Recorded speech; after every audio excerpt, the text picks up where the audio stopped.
look like more footage has been released as to the Indiana Fever actually exposing Indiana Fever front office is caught red-handed, lying to reporters. The problem, you're lying to the people, and you're supposed to be looked upon as a person we can count on for credibility and to keep it transparent with the fans. I've been in WNBA locker rooms for over a decade, and I can tell you right now, what happened with Angel Reese's so-called back injury isn't just about one player lying to fans.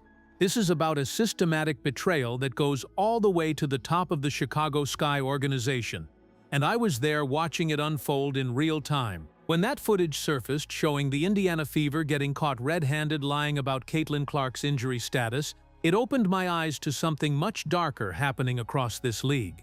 But nothing, and I mean nothing, prepared me for what I discovered about Angel Reese's mysterious 7-game disappearing act. Let me start with what really happened on August 7th. The date Chicago Sky management claimed Angel's back injury occurred. I have sources inside that organization who were there that day, and they're telling me a completely different story than what fans were fed. Angel walked into that arena carrying designer bags, laughing with teammates, showing absolutely zero signs of any physical distress. Yet somehow, magically, by the end of that same day, she had developed a debilitating back injury that would keep her out for weeks. Here's what my sources are whispering.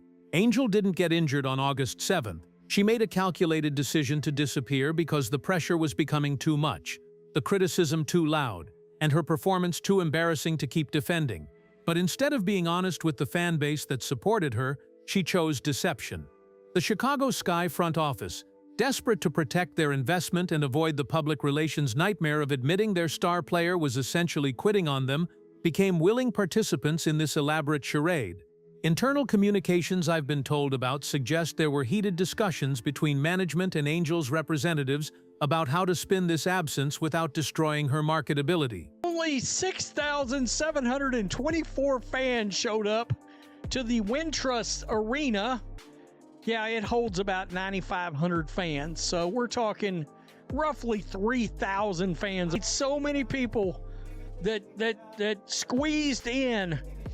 Just a mere 3,000 people short. If I'm Cardoso, I'm wanting out of Chicago. I'm getting the hell out of Chicago. Those attendance numbers don't lie, and they tell the real story here. When Angel finally returned and only 6,724 fans showed up, nearly 3,000 empty seats staring back at her, that was Chicago's verdict on months of lies and manipulation. But here's where this conspiracy gets truly heartbreaking for everyone who believed in Angel Reese. During her absence, her teammates were forced to carry the narrative that she was legitimately injured, that she was working hard to get back, that the team missed her presence. Dana Evans, Isabel Harrison, Camila Cardoso. These women had to lie to reporters, to fans, to themselves, all to protect Angel's carefully constructed fiction. I've talked to players who've been in similar situations, and they describe it as soul-crushing. You're not just covering for a teammate's physical absence, you're covering for their emotional abandonment of everything you've worked for together. Every interview becomes an acting performance. Every "we can't wait to have her back" becomes another small betrayal of your own integrity. What makes this even more devastating is the timing pattern that's emerging. This wasn't Angel's first convenient disappearance, and my sources suggest it won't be her last. During Unrivaled, when the competition got intense and the spotlight felt too harsh, she found a way out. Last season, when her shooting struggles became a liability, suddenly there was a wrist injury that kept her sidelined at crucial moments. Experiencing a back injury. Her back is literally hurting. And is it because that she is tired of carrying the weight of the Chicago Sky on her back? Floor general and that floor leader? Did the Chicago Sky break Angel Reese's back? That mockery about her back being broken from carrying her own ego instead of the team, that's not just social media shade, that's fans recognizing a pattern of manipulation they're tired of being subjected to. When you've been lied to repeatedly, when you've invested your emotional energy supporting someone who keeps betraying that trust, eventually you start seeing through every excuse.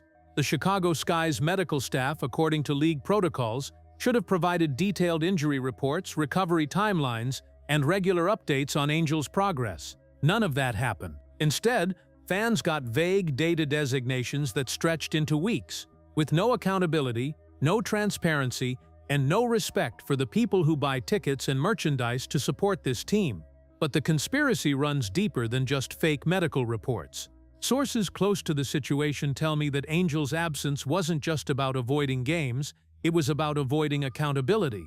During those 7 games, while her teammates were fighting to salvage their playoff hopes, Angel was reportedly focused on brand meetings, social media content creation, and yes, even discussions about that delusional signature shoe deal. Angel Reese finally made her way back to the court. Actually made a comment about these. Quote, just like how they wear Jordans everywhere, I want people to wear the Angel Reese ones everywhere and to just be a household name. Here that she expects to sell shoes in a way that Michael Jordan did. Listen to that audio again and tell me this sounds like someone whose back was in so much pain she couldn't play professional basketball.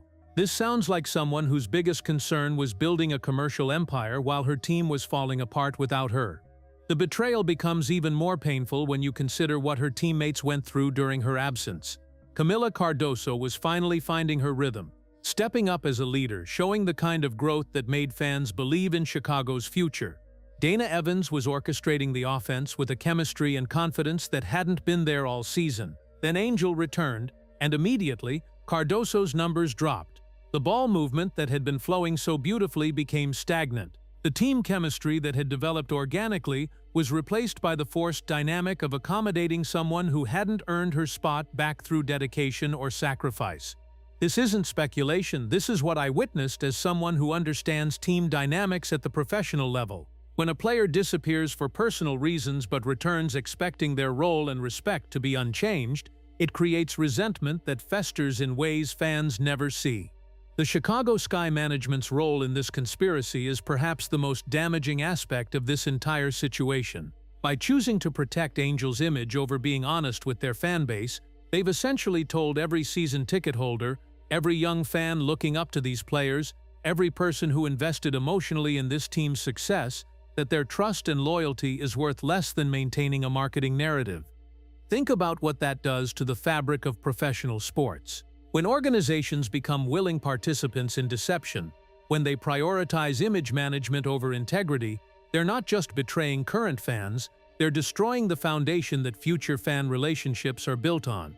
That Indiana Fever situation should have been a warning to every WNBA franchise about the dangers of lying to fans about player availability. But instead of learning from that scandal, Chicago doubled down on their own version of deception, apparently believing they could manipulate their way through Angel's crisis without consequences. The consequences came in the form of those empty seats, that crushing loss to Seattle, and the complete destruction of Angel's credibility with the fan base. When you can't fill 75% of a 9,500-seat arena for your supposed star's return, that's not just poor marketing, that's a referendum on trust. And Chicago failed spectacularly. But here's what's really going to shock you about this conspiracy. It's not over. Sources are telling me that Angel's camp and Sky management are already planning the narrative for her next absence, because they know this pattern will continue. They're apparently discussing how to make future disappearances seem more legitimate, how to better control the messaging, how to manage fan expectations without admitting the fundamental problem. The fundamental problem isn't Angel's back, her wrist, or any physical ailment that will show up on an MRI. The fundamental problem is a player who has never learned to handle adversity with professionalism, supported by an organization that's more concerned with protecting their investment than demanding accountability. Every teammate who had to cover for her lies, every fan who defended her during criticism, every young person who looked up to her as a role model, they all deserved better than this orchestrated deception. They deserved a player who would fight through struggles instead of fabricating escapes. They deserved an organization that would prioritize truth over convenience. The most heartbreaking part of this entire conspiracy is what it reveals about Angel's view of the people who supported her. She looked at teammates, fans, media, everyone who had invested in her success, and decided they weren't worth the truth. She decided they were marks to be manipulated rather than partners in building something meaningful. And now, as those empty seats and that fan backlash prove, Chicago is learning the cost of betraying the people who make professional sports possible. But I have a feeling this is just the beginning of what we're going to learn about the lies that have been told to protect Angel Reese's image while destroying everything around her. What I'm hearing from my sources about what's coming next is going to make this fake injury scandal look like child's play